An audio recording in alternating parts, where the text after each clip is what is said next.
नमस्कार दोस्तों, आज हम पढ़ने वाले हैं कौटिल्य के अकॉर्डिंग युद्ध और सेना। सेना का संबंध युद्ध से होता है और युद्ध का संबंध सेना से होता है, तो हम दोनों ही पढ़ने जा रहे हैं। सेना, कौटिल्य सेना के बारे में कहता है कि एक राज्य के अंदर 4 प्रकार की सेना होनी चाहिए। कौन कौन सी? पैदल सेना, हाथियों की सेना, घोड़ों की सेना और रथ सेना।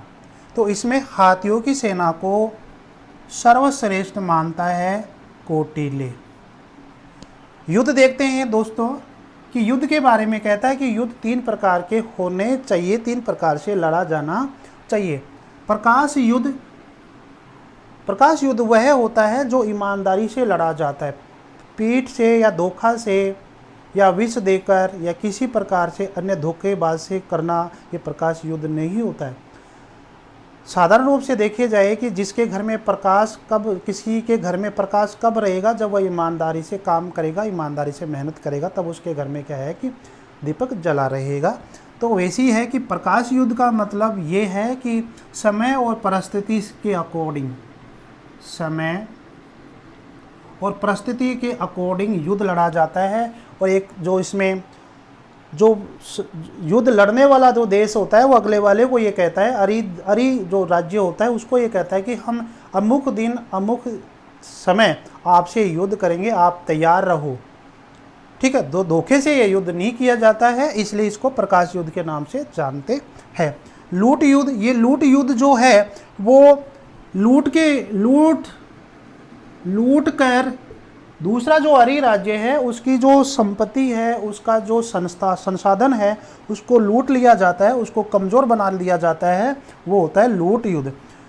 तूषणीय युद्ध का मतलब होता है इसके अंदर कि किसी राज्यों को कि विष या औषधि से वश में करना, जहर देकर विष या औषधि, ऐसी औषधि जिसमें वश में हो जाए, या विष यानी जहर देकर सेना को समाप्त कर देना, वहाँ के लोगों को समाप्त करना। ऐसी औषधि जिसमें उनमें नशा हो जाए और बाद में उसका वहाँ से उनको सबको मार देना, लूटपाट कर लेना वहाँ से। तो ये सेम से ये लूट करना और तूषणीय युद्ध है। तो तूषणीय युद्ध के अंदर क्या है कि लोगों को धोखे से, विष देकर या औषधि से, किसी औषधि से उन लोगों को मारा जाता है। तो ये होता है तूषणीय युद्ध है। तो इसमें युद्ध के अंदर आपको पता है कि युद्ध जब होता है तो कोई ना कोई राजा क्या होता है, जीतता है। और जो जीतता है राजा, उसको वह विजुगीषु कहता है। विजुगीषु कहता है कौटिल्य। तो विजुगीषु जो कि राजा जीतता है, तो जीतने वाले राजा जो होते हैं वो 3 प्रकार के बारे में बताया गया है। धर्म विजय युद्ध, ऐसा राजा जो धर्म के लिए ये युद्ध करता है वह धर्म विजय होता है। और जो धर्म के लिए जो विजय युद्ध करेगा वो प्रकाश युद्ध करके जीतता है, यानी प्रकाश युद्ध ईमानदारी और धर्म परायणता वाला युद्ध होता है। तो हम ये कह सकते हैं कि जो धर्म विजयी राजा होता है वह प्रकाश युद्ध करके जीतता है। तो विजुगीषु का एक प्रकार हो गया धर्म विजयी राजा।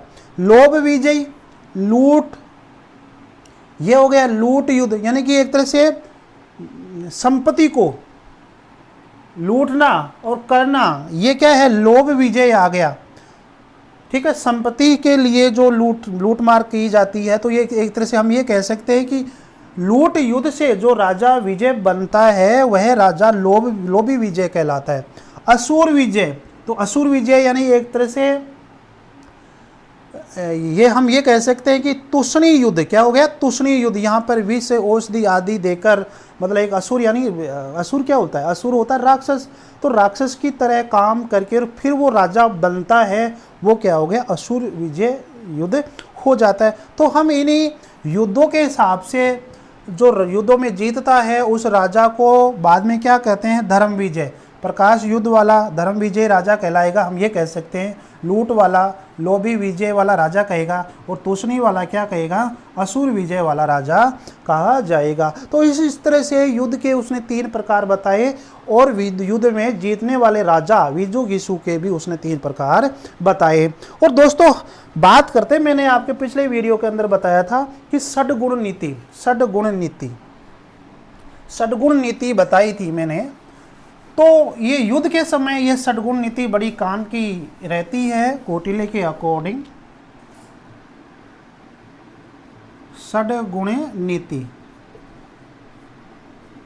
षटगुण नीति देखते हैं तो सबसे पहले देखे हैं कि अपन संधि क्या है, संधि। उस संधि से पता चल रहा है जो पक्ष होता है, और एक होता है विपक्ष। विपक्ष का मतलब अरि। तो दो देशों के बीच में जो शत्रुता रहती है, एक राज्य ये कहता है कि मैं मित्रता करना चाहता हूं, तो दूसरा राज्य भी क्या कर लेता है, मित्रता कर लेता है। तो दो राज्यों के बीच में जो संधि हो जाती है तो वो हो जाती है संधि, एक नीति हो जाती है। नीति के तहत क्या हो जाता है, शांति व्यवस्था बनी रहती है। दूसरी हम बात करें विग्रह है। देखो नाम से पता चल रहा है विग्रह यानी अलग अलग, पृथक पृथक।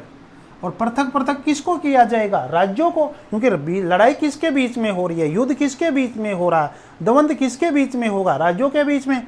तो यहाँ राज्यों को क्या किया जाता है, अलग अलग किया जाता है, तब तो शांति व्यवस्था बनी रहती है। तीसरे बारे में बात करें कि आसन, तो आसन से पता चल रहा है कि आसन, हमारे घर के अंदर कोई व्यक्ति आता है तो हम ये कहते हैं कि भाई आप बैठिए, कुर्सी लाते हैं, आसन बैठाते हैं तो आप बैठिए। तो आसन का मतलब है बैठ जाना या चुप रहना, बैठ जाना या चुप रहना, चुप रहना।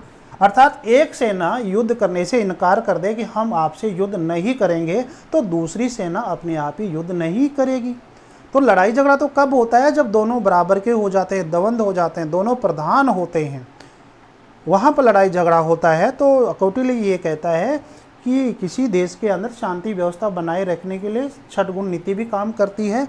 तो आसन का मतलब है कि बैठ जाना, चुप रह जाना, ठीक है। तो वो एक कहावत है कि भाई लड़ाई क्यों करते हो, एक भाई को छोटे बाप का बन जाओ और दूसरा बड़े बाप का बन जाओ, तो अपने आप ही लड़ाई खत्म हो जाएगी। अगली वाली जो नीति है वो है यान। यान का मतलब है कि हमेशा तैयार रहो आप, किससे, युद्ध के लिए। युद्ध के लिए हमेशा तैयार रहना चाहिए। कौटिल्य ये कहता है पता नहीं कौन सा राज्य किस तरह से युद्ध कर सकता है, तो हमेशा अपनी रणनीति बनाकर चलना चाहिए। तो ये तैयार रहना, ये यान कहलाता है। पता चल रहा है, यान यानी चढ़ जाना। 5 नंबर पे हम देखें तो संश्रय। संश्रय नाम से पता चल रहा है कि आश्रय लेना, आश्रय लेना या फिर अपने आप को क्या करना, आत्मसमर्पण करना। अपने आप को क्या करना, आत्मसमर्पण करना कि भाई मैं तो लड़ाई नहीं करूँगा, मैं आपसे युद्ध कर ही नहीं सकता, ठीक है, मैं तो शांति व्यवस्था चाहता है, जो भी समस्या है उसकी शांति से समाधान हो जाए, मैं यही चाहता हूँ। तो आत्मसमर्पण करना वाली क्या है, संशय। तो इस तरह से क्या है कि एक राज्य अपना जन और धन की हानि को बचा सकता है। संशय का मतलब ये होता है। आगे बात करते हैं द्विवेदी भाव। द्विवेदी भाव यानी कि किसको मैं शत्रु बनाऊं, किसको मैं मित्र बनाऊं। यानी कि दो राज्यों के बीच में लड़ाई हो गई, जैसे ये कोई राज्य है, ठीक है, ये राज्य है और इस राज्य के बीच में ये कह रहा है कि ये दो इसके शत्रु हो गए, दो राज्य हो गए, दो शत्रु हो गए। ये भी अरि है और ये भी क्या है, अरि है। तो वो कहना चाहता है कि मैं जो ज़्यादा शत्रु है, ज़्यादा अरि है, मैं उसके साथ तो क्या करूँगा, युद्ध करूँगा। और जो कम अरि है, जो बातों से मान जाएगा, मैं उसके साथ क्या करूँगा, संधि करूँगा। क्या करूँगा, संधि करूँगा। तो ये है द्विवेदी भाव कि मैं कौन से राज्य के साथ संधि करूँ और कौन से के साथ क्या करूँ, युद्ध करूँ। तो दोस्तों युद्ध के अंदर ये जो षटगुण नीति है कौटिल्य की, ये बड़ी काम की होती है।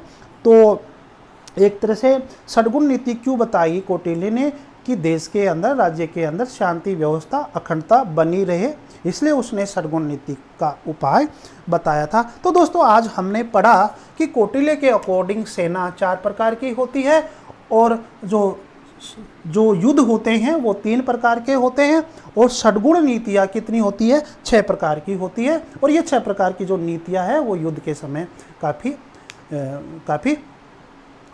अच्छी होती है और काफ़ी मतलब इससे युद्ध और शांति व्यवस्था बनाई जा सकती है। धन्यवाद।